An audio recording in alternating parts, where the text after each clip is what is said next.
নমস্কার। ঠাকুর শ্রী রামকৃষ্ণ পরমহংসদেব এবং মা শারদার চরণে আমার সশ্রদ্ধ প্রণাম জানিয়ে ভিডিওটা শুরু করছি।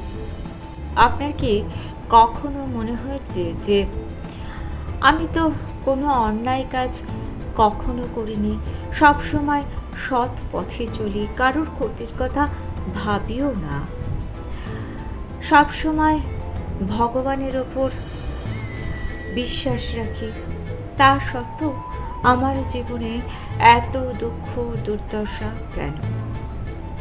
আপনি হয়তো আপনার চোখের সামনে এমন কোনো মানুষকে দেখতে পাচ্ছেন যারা হয়তো অসৎ পথে জীবন ধারণ করে, তাদের ব্যবহার ভালো না, অন্যের ক্ষতি করে, কিন্তু তাদের জীবনে কোনো সমস্যাই নেই।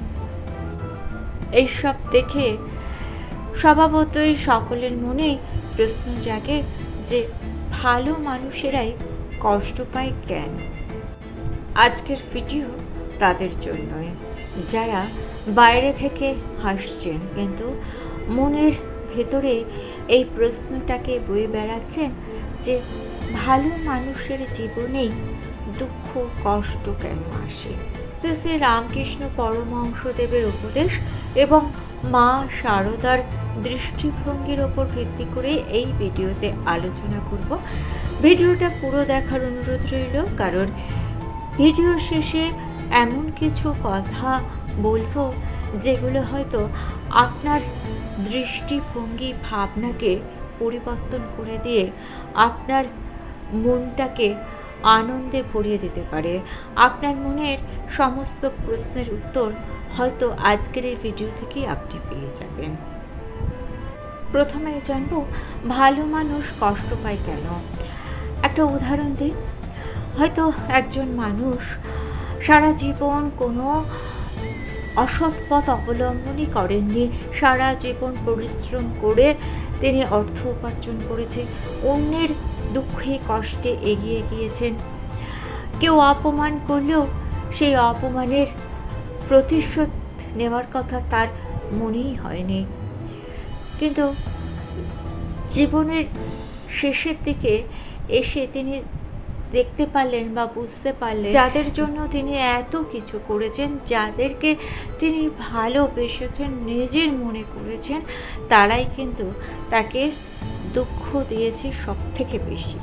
যে কাজ তিনি নিষ্ঠা করে মনোযোগ সহকারে পরিশ্রম দিয়ে করার চেষ্টা করেছেন, সেই কাজে তিনি ব্যর্থ হয়েছেন।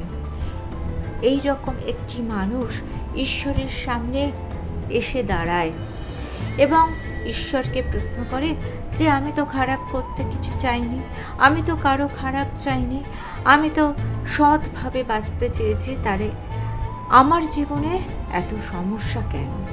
এই প্রশ্নটা শুধুমাত্র একজন মানুষের প্রশ্ন নয়, এই প্রশ্নটা অধিকাংশ মানুষের প্রশ্ন, কারণ প্রত্যেকটা মানুষই জীবনে এই একটা সময়ে এসে দাঁড়ায় যখন সে এই প্রশ্নটা করতে বাধ্য হয় যে আমি তো কারো ক্ষতি চাইনি, আমি তো নিজের পথে নিজের কাজটুকু করছিলাম, আমি তো কোনোদিন কারোর খারাপই চাইনি, তাহলে আমার সঙ্গে এই ঘটনা কেন ঘটল? ঠাকুর রামকৃষ্ণ পরমহংসদেব বলছেন, জীবনকে শুধুমাত্র একটা দিনের বা কিছুটা সময়ের হিসেবে বিশ্লেষণ করা যায় না, বোঝা যায় না। আজকে যেটা দুঃখ মনে হচ্ছে সেটা পরবর্তীকালে আর দুঃখ থাকবে না, সেটাই হয়তো আপনার সুখের কারণ হয়ে দাঁড়াবে।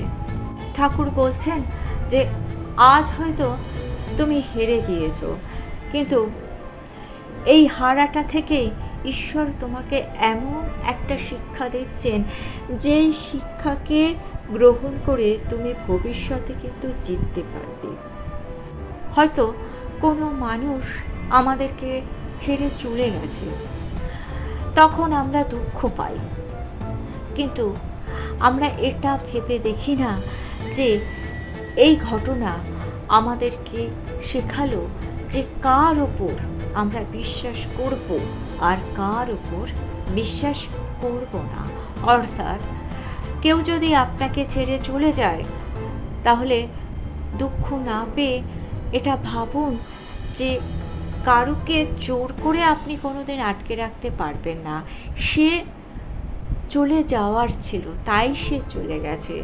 তাই সে চলে গেছে বলে দুঃখ না করে আপনি এইটা বুঝুন যে সে চলে যাওয়ার সময় আপনাকে একটা শিক্ষা দিয়ে গিয়েছে, যে তাকে আপনি ভুল বুঝেছিলেন, আপনি মানুষ চিনতে ভুল করেছিলেন। সে চলে গিয়ে আপনাকে মানুষ চিনতে শিখিয়ে দিয়ে গেল। সুতরাং এই ভুল আপনাকে কিন্তু জীবনের একটা গভীর সত্য উপলব্ধি করতে শিখিয়ে দিয়ে গেল। আপনি হয়তো কোনো একটা পরিকল্পনা করেছেন, কিন্তু আপনার সেই পরিকল্পনা ভেঙে যাওয়ার ফলে আপনার মনে দুঃখ হলো। দেখবেন এই যে পরিকল্পনাটা আপনার ভেঙে গেল, সেই পরিকল্পনার মধ্যে আর একটা নতুন রাস্তা আপনি খুঁজে পেয়েছেন, যেই রাস্তা ধরে হেঁটে ভবিষ্যতে আপনি সফল হয়েছেন। এই রকম ঘটনা কিন্তু অনেকের সাথেই ঘটে। একটু অতীতের দিকে যদি আপনি দৃষ্টি দেন, তাহলে দেখবেন আপনার জীবনে নিশ্চয়ই এরকম ঘটনা ঘটেছে, যে ঘটনাটাকে আপনি সেই সময়ে ভেবেছিলেন যে কেন ঘটলো, যার কারণে আপনি দুঃখ পেয়েছিলেন, কিন্তু বর্তমানে আপনি ঈশ্বরকে ধন্যবাদ দিচ্ছেন যে তিনি ওই ঘটনাটা ঘটিয়েছিলেন বলেই আজকে আপনি এত শান্তিতে বাঁচতে পারছেন। অনেকেই দুঃখ কষ্ট এলে মনে করেন যে ঈশ্বর আপনাকে দুঃখ দিচ্ছেন, কষ্ট দিচ্ছেন। এই ভাবনা ঠিক নয়। ঈশ্বরকে যদি আপনি বিচারকের দৃষ্টিতে দেখেন, তাহলে আপনার ভাবনায় কিছু ভুল থেকে যাচ্ছে। ঈশ্বর আমাদের বিচারক নন, ঈশ্বর আমাদের পথ প্রদর্শক। ঈশ্বর কারুর কখনো ক্ষতি চান না। ঈশ্বর আমাদের পথ দেখিয়ে নিয়ে চলেছেন। আমরা শুধু বর্তমানকে দেখতে পাই, ভবিষ্যৎকে আমরা দেখতে পাই না, কিন্তু ঈশ্বর দেখতে পান। তাই আমাদের যাতে ভালো হবে, ঈশ্বর কিন্তু সেটাই করেন। একজন মানুষ ঈশ্বরের কাছে প্রতিদিন প্রার্থনা করতেন, ঈশ্বর আমার দুঃখ কমিয়ে দাও, কিন্তু তার দুঃখ কমলো না। সে আরও গভীর প্রার্থনা করতে শুরু করলো যে ঈশ্বর, তুমি আমার কথা শুনছো না, তুমি আমার দুঃখ কষ্ট যন্ত্রণা সব কমিয়ে দাও। কিন্তু তাতেও তার মনে হলো যে কোনো কাজ হলো না। বেশ 3-4 বছর পরে তিনি উপলব্ধি করলেন যে কারণে তিনি দুঃখ পাচ্ছিলেন, যে মানুষটা তাকে ছেড়ে চলে গিয়েছে বলে তিনি দুঃখ পাচ্ছিলেন, সেই মানুষটা তাকে চলে গিয়ে বাঁচিয়ে দিয়ে গিয়েছে। তিনি আরও দেখলেন যে যেসব ঘটনা তার সঙ্গে ঘটেছিল, এবং সেই ঘটনা ঘটার ফলে তিনি অনেক মানুষের থেকে দূরে সরে এসেছিলেন, এবং পরবর্তীকালে তিনি উপলব্ধি করেছিলেন যে সেই সব মানুষগুলোর থেকে তিনি দূরে সরে এসেছিলেন বলে তিনি বেঁচে গিয়েছিলেন। তিনি উপলব্ধি করেছিলেন যে ব্যথায় তার হৃদয় ভেঙে গিয়েছিল, পরবর্তীকালে সেই ব্যথা, সেই অসাফল্যতা তাকে নতুন রাস্তা খুঁজতে সাহায্য করেছিল। যে মানুষটাকে হারিয়ে তিনি ভেঙে পড়েছিলেন, সেই ভেঙে পড়া হৃদয়ে তাকে তার ভেতরের শক্তিটাকে চিনতে সাহায্য করেছিল। তিনি তখন বুঝতে পেরেছিলেন যে সব কষ্ট সুখে পরিণত হয় না, কিন্তু কিছু কষ্ট মানুষকে এমন কিছু শেখায় যা কোনো সুখ মানুষকে শেখাতে পারে না। ঠাকুর রামকৃষ্ণ পরমহংসদেব বলছেন, ঈশ্বরকে পাওয়ার জন্য নিজের জীবনকে ঈশ্বরের দিকে ফিরিয়ে নিতে হয়। ঠাকুর রামকৃষ্ণ পরমহংসদেবের শিক্ষা বলছে যে আমরা সাধারণ মানুষেরা ঈশ্বরের কাছে যাই একটা তালিকা নিয়ে, ঈশ্বর আমার এই কাজটা করে দাও, ঈশ্বর আমার বাড়িটা যাতে হয়ে যায়, ঈশ্বর আমার টাকাটা যাতে আমি ঠিকমতো পেয়ে যাই। আমরা শুধু ঈশ্বরের কাছে চাইতে যাই, সেই জিনিসগুলো চাইতে যাই যেগুলো অনিত্য, অর্থাৎ যেগুলো আজ আছে কাল নেই। মান, সম্মান, অর্থ আজ আছে কাল নেই।